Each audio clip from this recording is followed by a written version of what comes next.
Hello and welcome. And today join me in celebrating 50 years of Zambia's independence. Indeed, in the 24th of October, which is just round the corner, Zambia is going to be 50 years old, and what a milestone in any country's history. So we're here to find out, is Zambia going to tell us a good story, or is it the same proverbial old, we should have been further than where we are today? Indeed, one of the questions people ask is, first time the Europeans set foot in Zambia will probably be about 500 years. If they trace back that 500 years of under colonial rule and the 50 years when their heritage was handed to them, which will they prefer? Most Africans will say, just send us back to colonial rule. We need energy, we need schools, we need teachers. What do we do? But with me to discuss this is a very prominent person, so don't move. My name is Nana Sakwao, and this is PM Express. I'll tell you who when we come back.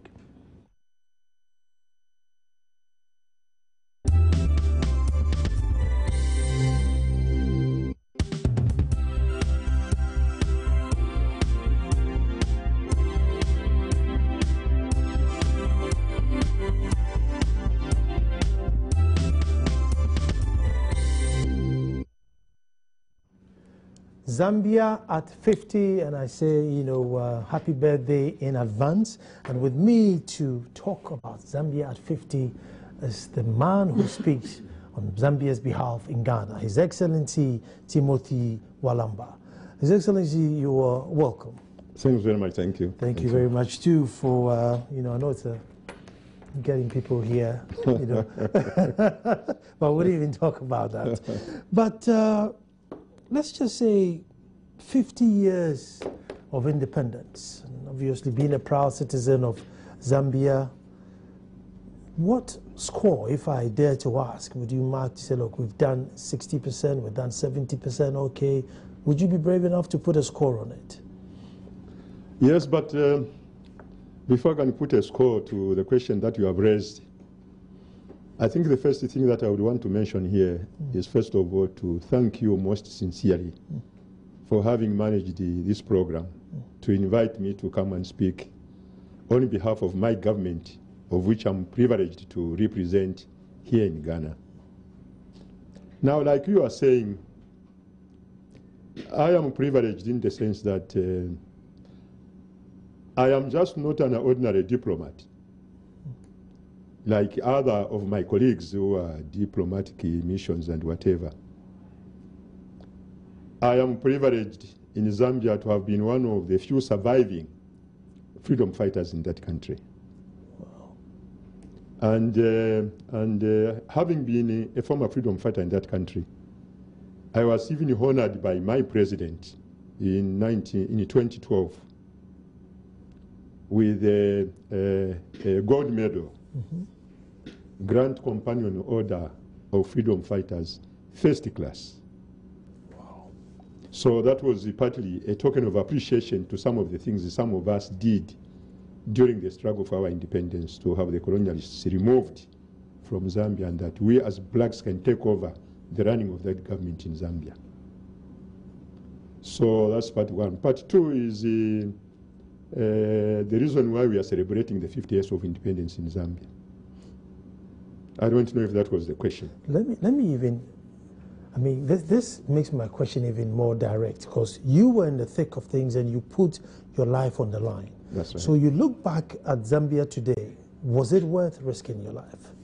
Yes, Zambia today was okay for me to have risked my life, because I can give an example, for instance, that during the colonial rule in Zambia, we never had a single university. During colonial rule in Zambia, the whole country had only 3 secondary schools. The whole of Zambia had only 3 secondary schools.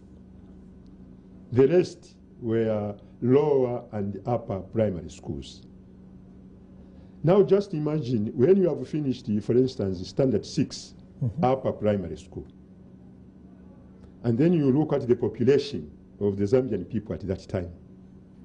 It was not easy for somebody who has done very well in the class to find himself at a secondary school, because the chances and the privileges and the rooms to accommodate those who had done well was not there. Mm-hmm. So secondly, even the medication was quite a serious problem. On the Copper Belt, it was simple for a person when he's sick to be accommodated in the hospital or to be admitted in the hospital. In the villages, the hospitals were not there. So people were merely dying without any treatment from the hospital. Not only that, during the colonial rule, we never had a single Zambian doctor. No, all the doctors were foreigners. They were colonialists. They are whites who were there then.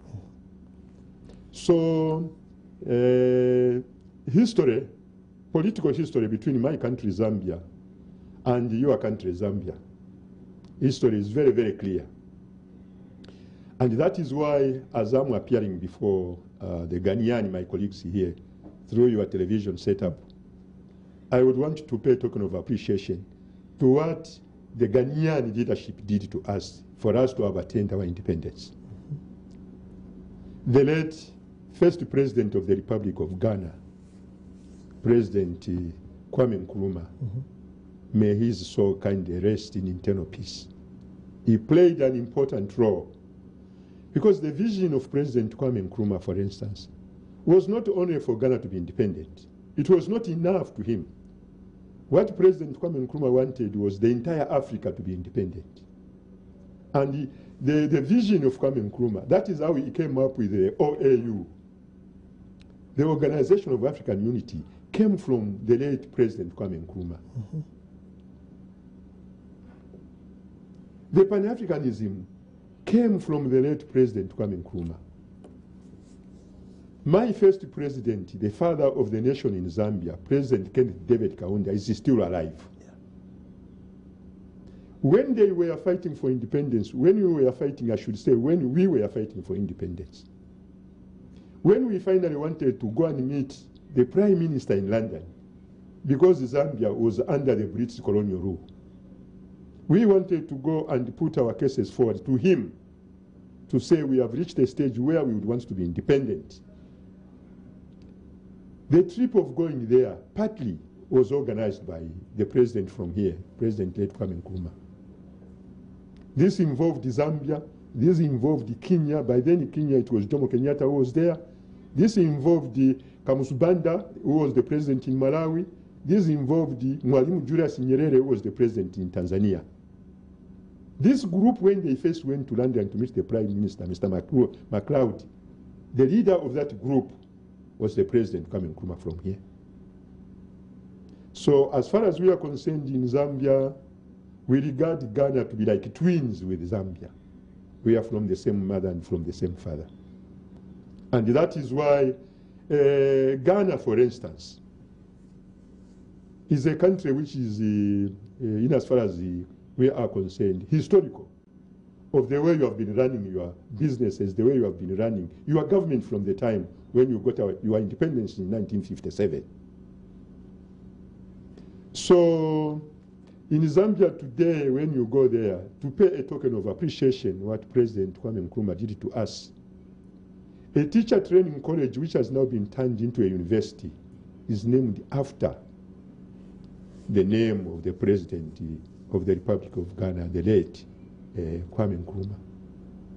So to us, even today, if you came to Zambia and you want to see our first president there, Dr. Kenneth David Kaunda, he will tell you about how we pay respect and recognize the leadership of the late Kwame Nkrumah from Ghana.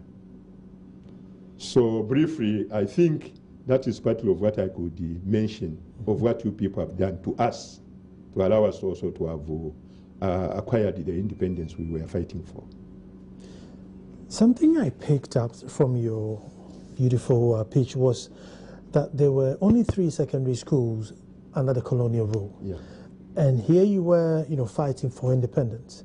After independence was handed over to you, did you have enough educated people to now take over the reins of government and move things Because you wouldn't have had enough educated people then because of the lack of education. So what was the challenge then? The challenge which was there, like you have correctly said, was that we went through some serious problems. And that is why President Kenneth David Kaunda, the first priority that he had to establish, the vision that he had first of all, was building up more schools, coming up with universities. Today when you come to Zambia, we have a number of universities. And the first university which was constructed or put up by President Kenneth Kaunda, the Zambia University, this is today, if you went there, you'll find that a number of lecturers who are there, they are Ghanaians. The number of hospitals which are in Zambia today, they were constructed by President Kenneth David Kaunda. The secondary schools, this time now at each district, you can have 2, 3, 4, or 5 secondary schools, which never happened when we were under the colonial rule. So history, as far as we are concerned, David Kaunda is still alive, but what he did to us in Zambia is fantastic. The construction of roads was done by Kenneth David Kaunda. The construction of the bridges was done by Kenneth David Kaunda. Like you raised the question of when you took over the government, was it not difficult for you now to find the educated people to run the institutions? I can tell you here without fear or favor that some of our first university graduates in Zambia came from Ghana. First university graduates, I wouldn't want to mention their names. Some of them are dead, some of them are still alive. They first came from Ghana. That's where they graduated.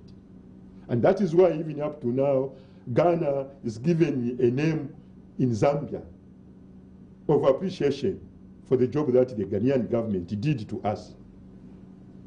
And that is why even today, a number of universities in Ghana, Zambians are there. Even in the military training, if you can go to the military training in Ghana, the Zambian soldiers are there. So in as far as we are concerned, we experienced a problem now to find the people to come and run these institutions. But now because we had established a number of schools, we had a number of university graduates. That is how slowly we started coming up. And today we don't have a problem.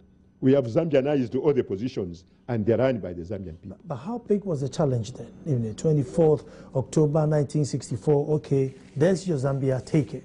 Now you need ministers of education, you need civil servants to, fill all these places, board members, but there's no university in the country.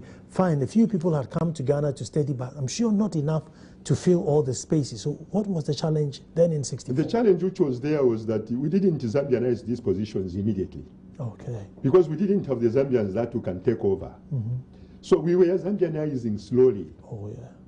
Like for instance, in the mines, the engineers were the colonialists. The managers were the colonialists. But slowly as Zambians went into the system of learning, slowly as Zambians went to universities to learn on how they can do the mining, to learn on how they can do the construction of the roads, to learn on how they can put up the infrastructures in the system. That is now what we were doing at that time when a Zambian has come from the university. He has got the qualifications. Then we were saying the job that a Zambian has now come with his certificates. Whom is he going to take over? So if he had gone to do mining, and we have a general manager who is a white man there, when we look at the documents of the Zambian who has come from training, if he is equivalent to the qualification of that one, the white man who was running the institution, we will just say, our brother, now we have a Zambian who can do this business. Please, can you now leave it to a Zambian? And that is how we did it. Slowly, slowly, we were Zambianizing slowly, slowly, until finally, today when you come to Zambia, there are very few positions which are held by whites. And those are positions maybe where we haven't yet reached to find a Zambian who can qualify to have these people removed and replace them by Zambians. But slowly, like I'm saying, we have more people who have gone to school, not only within Africa, but some of them are outside the African countries. So those who are going to universities in America, universities in United Kingdom, etc., etc., when they are coming back with their qualifications, they are sure that the qualifications that I have is to go and remove that white man and take over from him. And that is exactly what we are doing. Did you get like lawsuits where, for instance, I'm a white man and I've been presenting this show for 1 year, and all of a sudden the Zambian boy comes from Canada with the same qualifications, so Mr. White Man, move away, and says, no, I'm taking you to court because it's not allowed? Or was he amicable that, well, it's his job, so I have to go? Were there challenges in removing? The challenges which were there was no way a white man can take a Zambian to court, because we had first of all played with the Constitution. The Constitution is very, very clear. Any job which qualifies a Zambian to take over from a foreigner, so long as we have got a Zambian who has qualified to run that institution, automatically he qualifies to take over from him. And there's no way he can be taken to court. The Constitution does not allow that. So that is why we are saying, slowly, slowly, we are doing, up to now, we are still doing that. There are certain jobs which are not enough with the Zambian qualifications. But we have Zambians, those whom we have sent to now go and train and become qualified to come and take over from these whites. And immediately when they are coming back, obviously and automatically, they will move in. Because time has now come for the blacks to run their own institutions. 1964 to 1991, your father, Kenneth Kaunda, the leader, was basically president. Now, that's a long time. Yeah. I am one person who believes that the black man or the African has to stay in power for a long time. You probably don't have to give him too much powers, maybe just authority, but just for that peace. Even though there's this perception that let's go the American way or the Western way, where every 4 years we queue up at the ballot box, put another person there.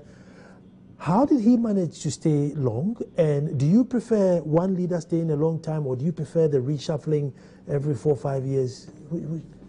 Reshuffling, like you are saying, my brother, it is covered by the Constitution. When President Kenneth David Kaunda was running Zambia as the head of state at that time, the Constitution had empowered him to continue running the institution. Because at that time, we had only one single political party which was running the institution. It was only a UNIP, United National Independence Party. So as days went on, like you are saying, now we are talking about democracy. Some people now we are saying, how can one person run the institution for so many years? There are some people who are more efficient of running that thing than himself. So we would want to make a change. That is now when we had to make sure that we tamper with the Constitution. We amend the Constitution. Today in Zambia, as we are talking here, we have more than 20 political parties. More than 20 political parties. Some of these political parties are family political parties. You find it's the uncle who is the chairman, it is a nephew who is the secretary, it is a wife who is the treasurer. That is what is happening now there. And that is now, because of these changes in the Constitution, the Constitution now is saying a leader can only run the institution for 5 years. And depending on the popularity of that leader, for him again to recontest. And in Zambia, what we have done now is we have given a head of state to only run for 10 years, not more than 10 years.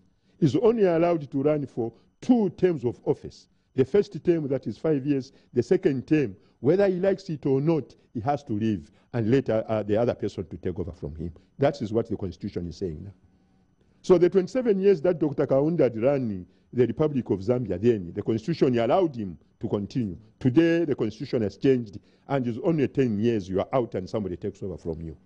These 20 political parties, what happens is they now tear the country apart, because the main aim of my party is to make you look bad, so that somebody will vote for me.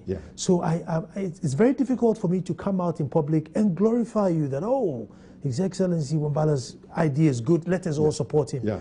And therefore, we end up tearing each other apart and never go forward.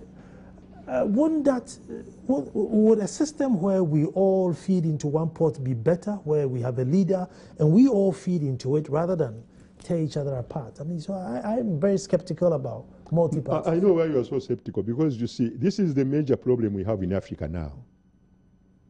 Because some certain political parties, they don't even have vision of saying, if you can have the one who is in the leadership now and we take over from him, the things that we are planning to come and implement when we have taken over are A, B, C, D. There's none, is completely nothing. Some of them, you know, in the opposition political parties, they just come and make noise because they hate the person who is running the institution. There are some people who just have some personal hatred. Politically, that cannot be the answer.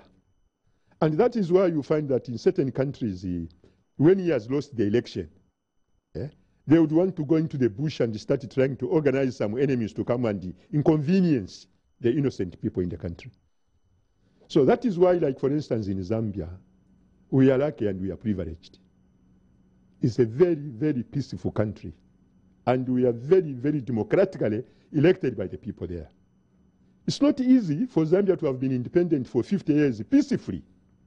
We have never, ever experienced any military coup. We have never, ever experienced any bloodshed in the country.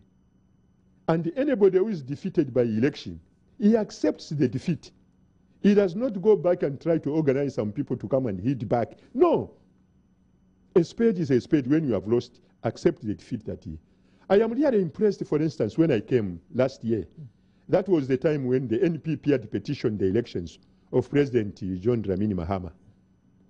So some of us were waiting to find out the outcome, the judgment from the Supreme Court. And when the judgment from the Supreme Court was announced, I'm really impressed, even up to now, even in my government in Zambia, we are really impressed. The way the Ghanaians behaved. The Ghanaians accepted the decision from the Supreme Court. And today, they have already started campaigning for 2016, peacefully. That is how things must go. Because if it was in some other countries in Africa, after that announcement, that judgment by the Supreme Court, in certain African countries, people would have reacted. But in Ghana, I totally give 100% to the way my fellow Ghanaians are behaving. They said judgment has been passed and the President John Dramini Mahama has been confirmed that is the person who was elected popularly and democratically by the people of the country, of this country, Ghana. So similarly in Zambia, the same. When Dr. Kaunda was removed by Frederick Chiluba, Frederick Chiluba was just a young man from the labor movement, from the Zambia Congress of Trade Unions. By then, I was also the president of the Mine Workers Union in Zambia. Dr. Kaunda never refused to vacate. He just said, you know, my time has now come for the younger ones also to take over the running of the government. If it is the choice of the Zambian people. You know, we are the very much influence in the labor movement. Because a number of people in Zambia are miners. And then you have the civil service. And then you have the commercial and industrial workers. In the villages, the votes are very few. But in the urban areas, that is where you have a number of voters. So because they knew us in the labor movement, the way we were behaving as labor leaders, the impression they had was that even if they can take over the running of the government from Kaunda and let them go in now as our heads of state, we will see the changes which will be there. That is how Frederick Chiluba from the Zambia Congress of Trade Unions took over as head of the state. There was no bloodshed. And unfortunately, even Chiluba, when he left that office, when Rupia Banda came to take over, may his soul kindly rest in peace, there was no bloodshed. Even again, when Rupia Banda, I mean, when President, I've just forgotten again the name I mentioned, the name is gone, the one who took over from Frederick Chiluba. Again, it was now Rupia Banda who took over from the man I've just forgotten the name. We had the elections in 2011. When he lost the elections to my president who is there now, President Michael Chilufya-Sata, there was no bloodshed. The Zambian people just wanted a change. And in as far as we are concerned, we are also going to have our elections in Zambia in 2016. The choice is up to the Zambian people. Because the president who is there now, Michael Chilufya-Sata, he has also done all the best. What my president is doing now is that in places where we had a problem of secondary schools, in the villages, is now making sure that at each district there must be a secondary school. And what my president is doing now is that, because the universities were only in Lusaka, the capital city of the entire country, what my president is doing now is each province, in Ghana you are saying regions, at each region or at each province there is construction of a university. Okay. How many provinces have you got? We have 10 like Ghana. Oh, I see. We have 10. So you can see that even in the villages now, people can see the difference of leadership. And this time you cannot even talk about the number of secondary schools now. It is everywhere you go, you will find a secondary school. It's unfortunate that in certain places, it is not the head of state whom you can blame. No. At certain places where you find that a secondary school maybe was blown off during to circumstances beyond our control, that's why you have an area member of parliament in that constituency. A member of parliament in Zambia, we have what we are calling constituency development fund. We have a budget per each constituency where a member of parliament contests. And it is this money where you have a problem in a constituency where you can go and withdraw and maintain whatever problem you have. Now, in certain constituencies, they are not using this money as it was meant for these jobs I'm mentioning about. It is the same money which has now gone into individual pockets of these members of parliament. So can you blame the president or can you blame the government that the government is not doing ABCD? No, what you must do is, first of all, find out who is the cause of the problem that we are experiencing. And that is why you find in certain places, in Zambia now, people have started passing a vote of no confidence before even elections to their members of parliament. They want them to go so that another replacement can take place. The reason is simple. They are not caring for the people who are in the constituents who elected them to be there. They are caring for their own individual requirements and their own pockets. So as a result of that, it's a vote of no confidence. Could it be, if I divert a bit, that sometimes central government does not descend? You know, we have this issue, I think it's an African problem, where we sack from the bottom and not the top. So the big man is in his office, and there's proliferation, so the security man goes and the supervisor goes and he's still there. And so he never tells his subordinate to tell his subordinate to tell his subordinate and then gets to the security man. It's just the security man that gets sacked, but you know, the big man just sits there. And sometimes it can be very frustrating, sacking from the bottom rather than from the top. No, I think like you said, in Africa, there are quite a number of problems that we are experiencing. But first of all, you can look at the other side of the coin. Because the president or the head of state does not make decisions on his own. The decisions which are made are from the cabinet. Any small problems, and you know the cabinet to sit and look at a problem. These problems come from the constituencies. It is the member of parliament to raise that issue through the ministry. If, for instance, they are illegally cutting trees in your constituency, in Zambia, it is happening now. And the people who are coming to cut trees in Zambia, they are not Zambians. They are foreigners, those who are coming to cut this timber to take for sale outside Zambia. Like, for instance, in Ghana here, we also have a similar problem in timber. Now, the problem is that, you see, a member of parliament in that constituency, when he has received the complaints from the people, he should first of all sit and say, this problem I've just received, where can I take it to find an answer to this problem? If it is something to do with medical, the Minister of Health is there. If it's to do with education, the Minister of Education is there. If it is to do with the forestry, the Minister of Forestry is there. So when you take this problem to that ministry, and the minister says, okay, I've understood and I've recorded this problem, that is why that minister, as a cabinet minister, he attends the cabinet meetings. And it is up to that minister to present this problem to the cabinet. And when the cabinet has tabled that issue, when the cabinet has investigated the reasons why some of these problems are taking place, then it is now finally when the president is invited by the cabinet. And when the president is invited by the cabinet, it's a presentation to the president now of the issues that they have tabled and the recommendations that they have made, now for the president to make a final decision. That is how it must be done. So if things are not moving in as far as I'm concerned, then it's not the president to blame. There must be some weaknesses within the system. But the buck will stop at the desk of the president. Even though he's not to blame, that's where the buck stops. Where is the ministers then, those who had passed the decision to the president? Because the minister must know that for him to be called a minister is from the grassroots where he comes from. In Zambia, you cannot be a minister without contesting the parliamentary seat. The president is only allowed to appoint 10, those who are not members of parliament. But the rest are MPs, and these are the ones who end up now with appointments as cabinet ministers. And if a cabinet minister is not satisfied with the answer of the question that he has raised in the cabinet meeting, it does not stop him again to raise that issue again in cabinet. To say, ladies and gentlemen, me I had raised this issue of what is happening in my constituency, or in my district, or in my province, but I haven't yet received an answer. What has gone wrong? Can I have the answer? In cabinet, you have somebody who records. We have a secretary to the cabinet. In cabinet, you also have a chairman who chairs that cabinet meeting.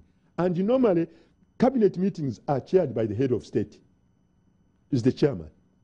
So if you can raise an issue and you cannot get an answer, then you must know where something has gone wrong.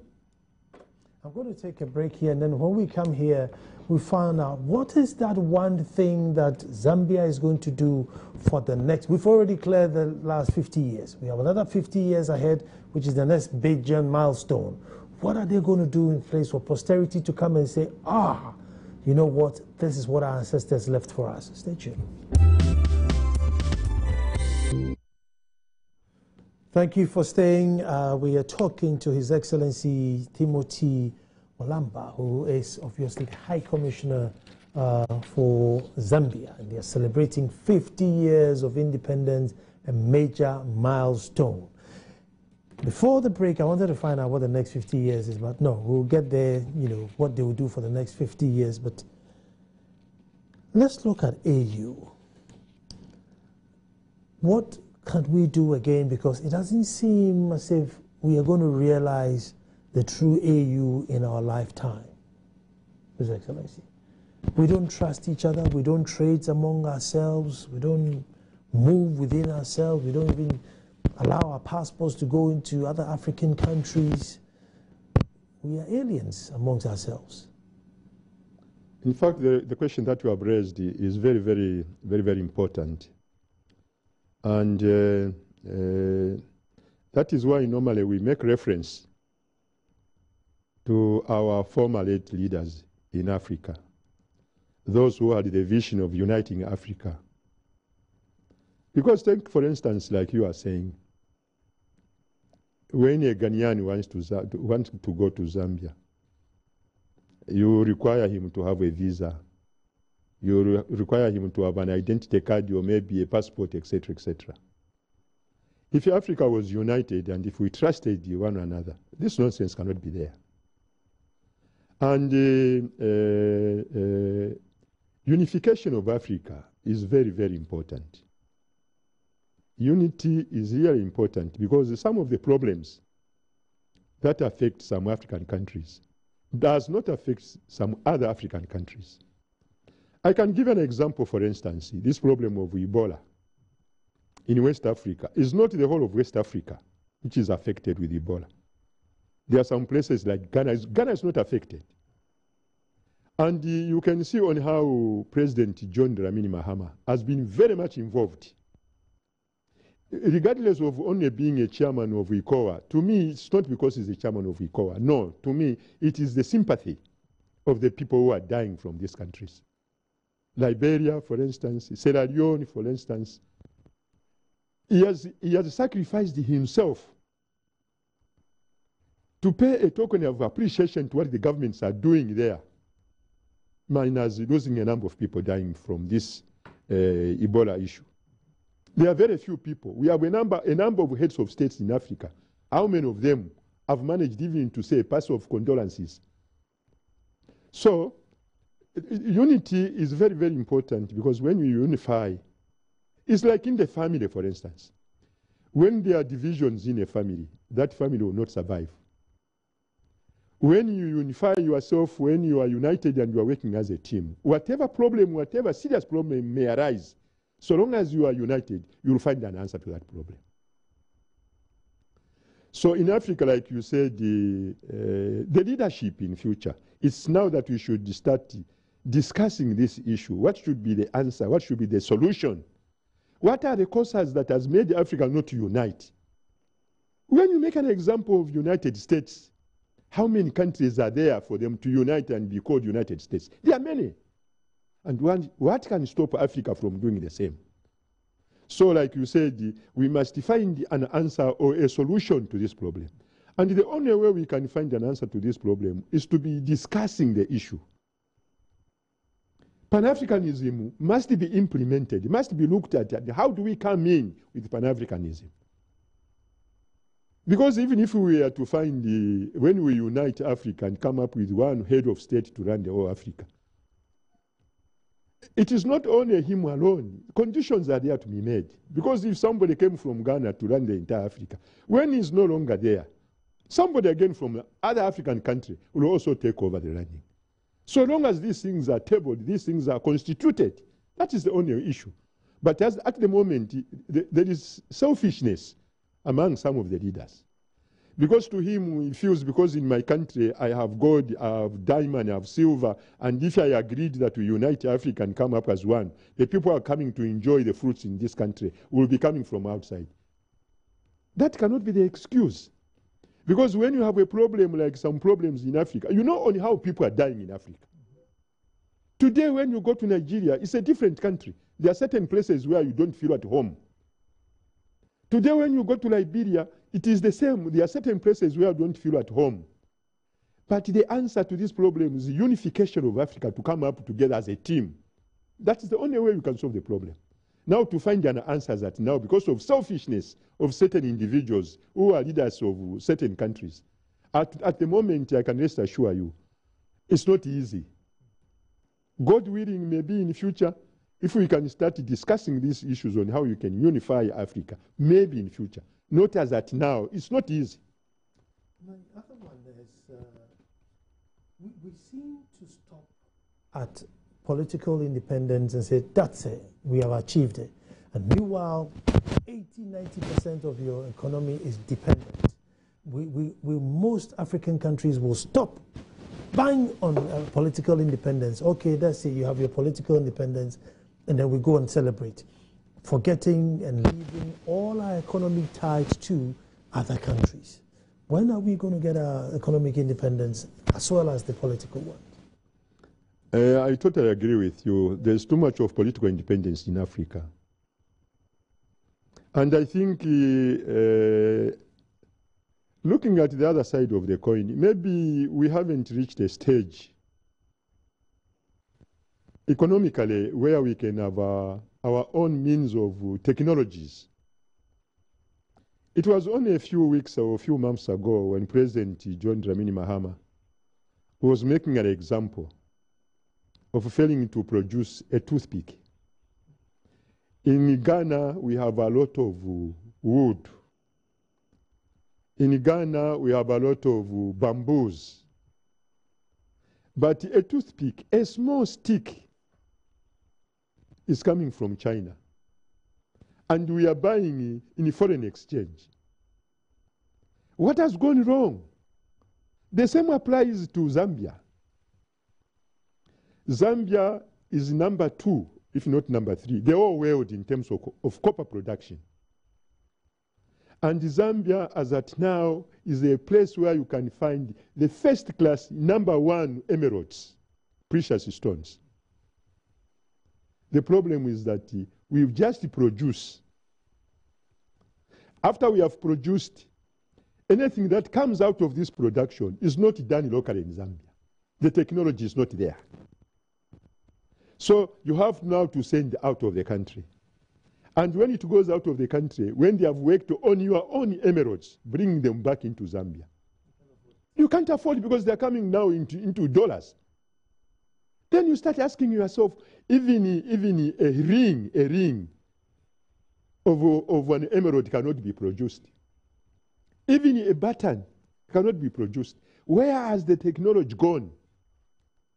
And the answer is simple. That is why in Zambia, as at now, we have given education first priority. The more we can have younger ones educated, the better. Because in the future, things are going to change.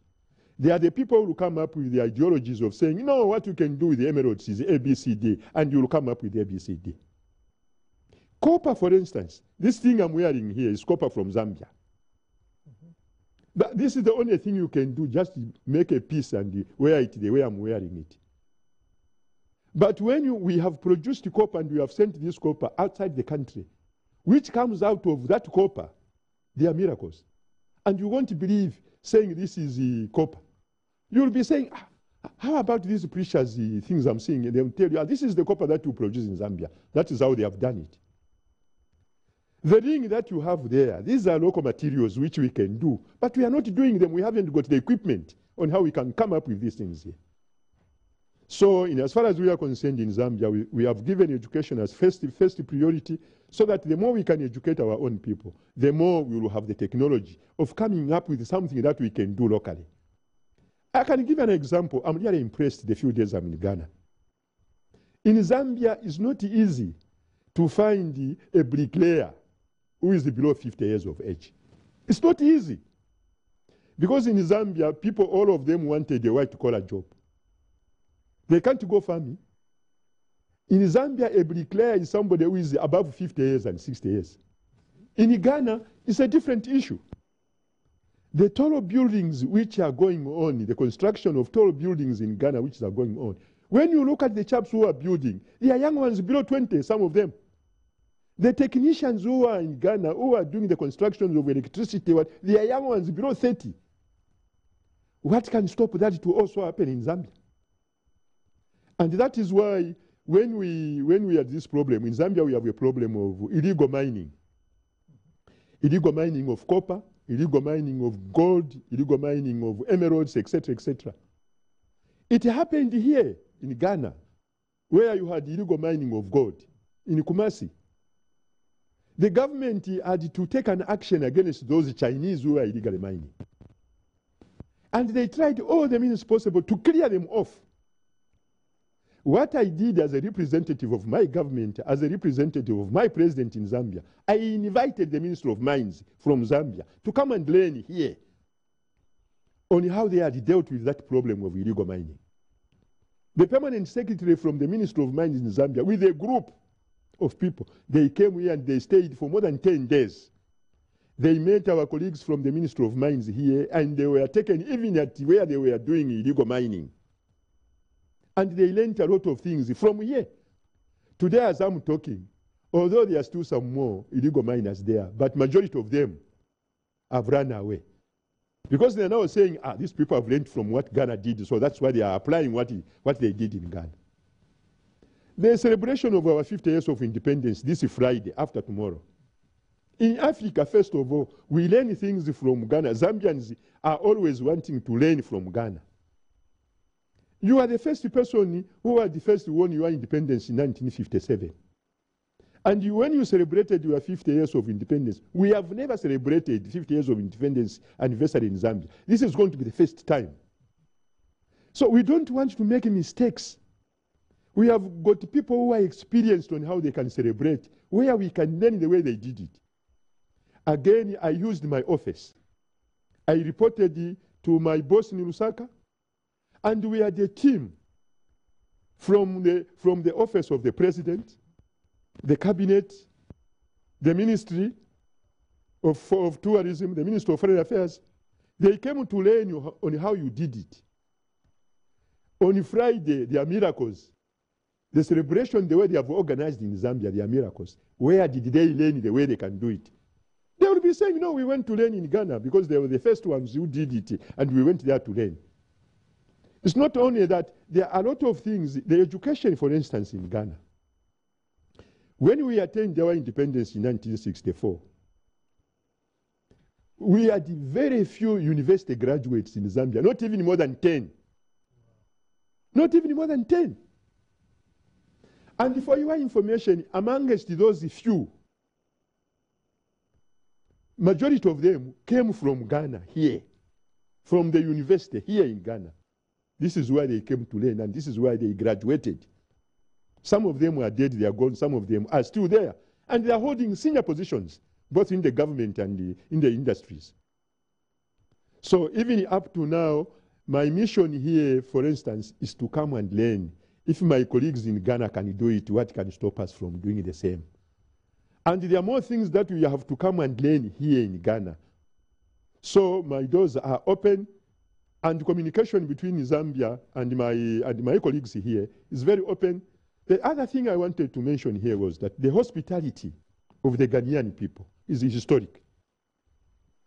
The way we behave in Zambia, it is the way the Ghanaians behave. I have got a number of telephone calls coming from Zambia, from the younger ones, who are saying, Mr. Waramba, we would want to come. We hear there are beautiful girls in Ghana. We would want to come and marry in Ghana. Similarly, here in Ghana, I've got a number of the young ones here, women here, young girls. There are a lot of activities where we meet. At the church here, I go and play golf and whatever. Few girls are saying we also want to hear, because they are saying the young ones in Zambia, they are very handsome, they are beautiful. We want to go and get married to these. That's what is happening now. Is an exchange of. The UN working with it. Can you see? That will bring about the UN. Can you see? That is what is happening now. And we are saying the doors are open for a Zambian to come and marry here. Yesterday, because of the independence celebration anniversary, I had a group of Ghanaians who are married to Zambian women. Okay. Yes, they came to my office yesterday. And in Zambia, if you can go to Zambia, you will see a group of Ghanaians who are married to Zambian women. That's beautiful. Yeah, now, that's the next 50 years, what is this generation or our generation probably going to leave or change the system or something so that posterity will come and say, they did us proud by doing this thing, or what can we do? What we can do, like I was saying, first of all in Zambia, what we can only do is to, like I said, education must be given a first priority. If we can make sure that when we are budgeting annually, more money in that budget must go to education. The more we have more educated people, the more some of these problems will come to an end. The more you have few people who are elected, the more you have more serious problems affecting the country. Because we have now reached a stage where you cannot expect to have a foreigner to be a doctor in your own country. No. This time we must make sure that we have doctors in abundance in the country. In Zambia today, if you come to Zambia, there is a problem even of nurses. A number of nurses have gone to outside countries. In London, if you can go to London, you'll find that the majority of the nurses, the blacks who are there, they are from Zambia. When you ask them why they have stayed longer there, that they cannot come and invest in Zambia where they are coming from. They are trying now to compare the value of the Zambian money and the value of the pound that they get in London. Then you start asking yourself, saying, but even if you can compare the Zambian currency or the CDs here and the dollar, that is not an excuse. Home is home. Mm-hmm. So that question you have raised, in as far as we are concerned, if we can spend more money on education, we can spend more money on development projects which are reasonable enough, then we have no problem. Are there any programs lined up for the big day on Friday? Yes, the programs are there. In fact, I even sent my personal secretary to Zambia.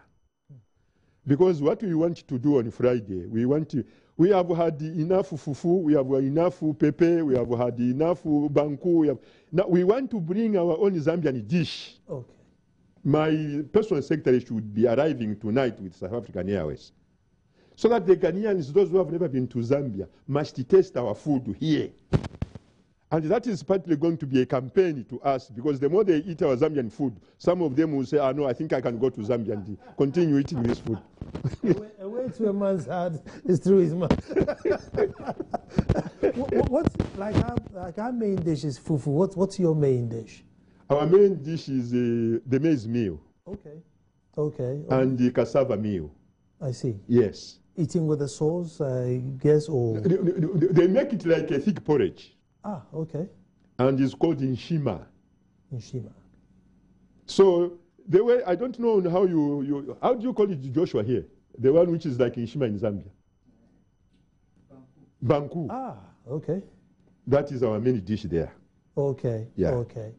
Okay. So you eat it with pepper, with fish, or you eat it with the We eat with the we eat with the fish. We eat with the beef. We eat with everything, including chomori. I mean, what is this favorite vegetable I like? That is okra, sort of. Okay. Yeah, Okay. yeah. So Friday when we come, there's going to be in Shima. Nshima will be there, yes. And the number of Ghanaians, those who are coming, those who are married to Zambians, they were saying if we cannot find the Nshima there, we will protest. Is there an open event for general public apart from maybe an exclusive one with invitation? Do you have an open event coming up? No, open events are for special people like yourselves. I'm privileged. Yeah. You people can come there because what we want to show to the Ghanaian friends and outside Ghana is what will be taking place there. Okay. So that is why our colleagues, the journalists, the photographers and whatever, it is a free entrance. So long as you can be recognized. Okay. Because we don't want somebody who can just come and claim to be a journalist when he, in the actual sense, is not a journalist. Okay. Because at times you can end up with criminals entering the place. So that is why we have some officials from the Ministry of Foreign Affairs here. And then I have my own officials who will be there. And then we have a group of this Madam Patience. She has got also, the one who organized our coming here. Okay. Okay. Yeah, they are also going to be there. Okay. So this will be the people, when you say I'm coming from this angle, from this section, we will be inviting them to say, can you identify them? If they say, yeah, these are the people whom we are telling you that they are coming to participate, then we just say, come in. Okay. That's what it is. Okay. I can even give you some of my cards, my personal business cards here, so that when you come, you can only tell them the High Commissioner had given us the card to come and enter the place. On my show now. Let me give me some chihuahua. Well, thank you very much. I think that's what time would allow us. And I want to wish you a happy birthday again. At least you live to see the fruits of your struggles. Yes. Most people are not that privileged. Yes. So you've lived to see the fruits of your struggles. And I hope that whatever it is, it was worth it. And that you leave Zimbabwe a better place than you Zambia, not Zimbabwe. Zambia. Yeah, Zambia. A better place than you fought for. Yeah, yeah. Folks, that's all time will allow us. On Thursday, as usual, on Joy FM between 2:05 and 3 p.m., I always come back to you with a show I call That's My Opinion. And on Thursday, I am asking, what playing field are we going to play on? It's a beautiful story. You don't want to miss it. What playing field are we going to play on? You have to stay tuned and listen to it. Tomorrow we'll be back to do it all over again. Thank you.